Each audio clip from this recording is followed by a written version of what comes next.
Hello. So if you are watching this video, you have most likely have been given some observational notes on a particular child who is in fight-flight mode. And we, just to kind of recap a little bit and give you a little bit of developmental perspective before we go into all of the other training videos. I have some demo videos for you. I've been a little bit on site, but I wanted to really make sure that I'm transparent in everything that I'm telling you and giving you good examples. So I wanted to just review. We are, of course, working with a child who is in fight mode. Their muscle memory is really, that's what they're practicing right now. And it's become a habit. And so we want to retrain that habit and do a little intervention, which I'm have been working with some of the teachers in the classroom already. And I see their implementation has been very great. A lot of great feedback from that. But I wanted to make sure that we're all on the same page so that everybody feels that success. So this child that we are particularly talking about today has a very strong autonomy. And autonomy really is just a fight for control, right? And we know that that is normal because that is a part of their development. And the child is a new 3-year-old, but I typically say she's really a 2. And the reason I say that is because just because you have a birthday does not mean that you are developmentally in this brand new stage just because you had a birthday. And typically with autonomous children, there is not a balance of their domains. So in this particular situation, we have a child that is very intelligent, cognizant. She can use her words, she can articulate most days. We are actually going to be implementing new dialogue for her, but her social and emotional is not matching up to where her intellect is. And that is very typical. You're never really gonna have a child that's totally well balanced, and that's gonna fluctuate as well throughout the stages and milestones as they grow.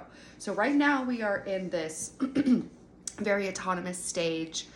She's experiencing these really heavy fight modes with teachers, with peers, and we wanna kind of reset that. And so I want to just give you support and knowing that this is actually really normal. And I know that we're kind of like playing around like, is there a diagnosis needed? Is there not a diagnosis needed? That is not my area of expertise, and I would not diagnose a child.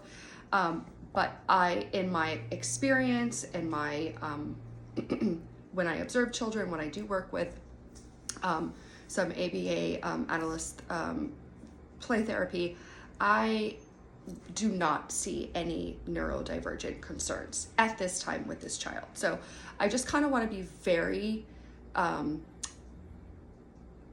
very clear that we're not looking at a child that may or may not have a disability, a disorder, anything like this. Is a very normal developing child, and she's just in a really challenging stage right now. So with that being said, maybe this child has some sensory orientation needs. And just because a child has sensory orientation needs, that does not put them in a category of being neurodivergent. We typically see that when children are neurodivergent, that they do have a component of sensory issues, but not every child that has a sensory issue is going to be neurodivergent. So let me give you an example of that. A child that can not function with socks on. They are always agitated, they're angry, they can't get the seam right. That might be the adult that always wears no socks with shoes, or is always in sandals, or always barefoot. That's not necessarily a learning disability, it's not a disorder, it's not a delay. That's just something that their body needs to adjust to, and they're making accommodations to do that.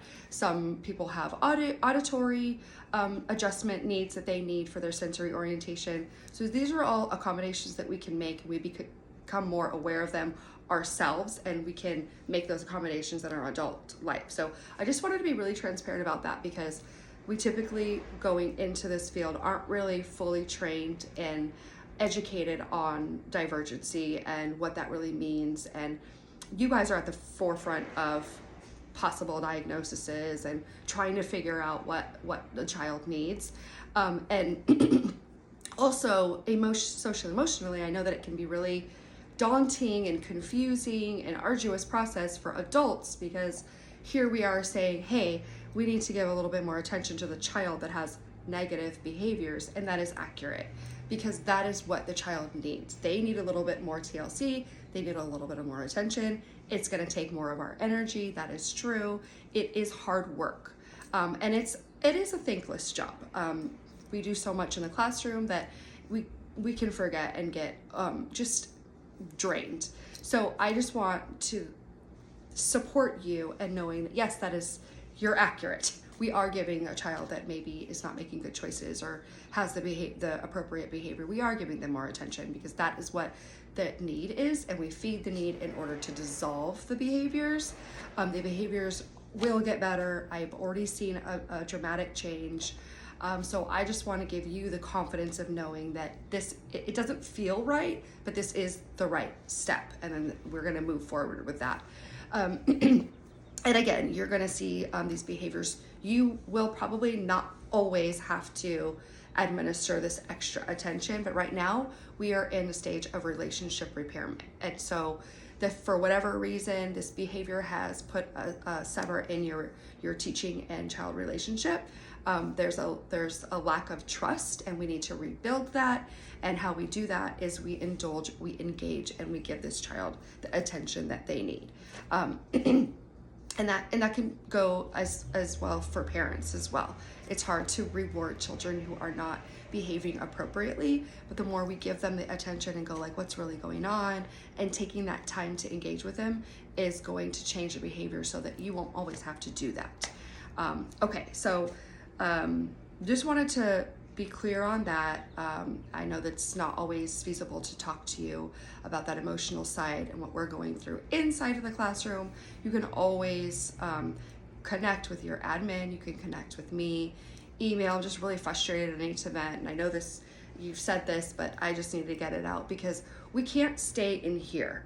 We have to verbally express our frustrations, and that's how we process and start to understand, okay, yeah, that is my perspective, that's my bias, and I need to work through that and get over it so that I'm not holding myself back, because that's professional growth.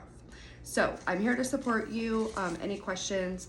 I'm going to move right along into our demo video to kind of show you how I have used these approaches in an age-appropriate way, but also to help engage, because the more you engage, the more you build that relationship with the little, and the better behavior gets just across the board. See you soon.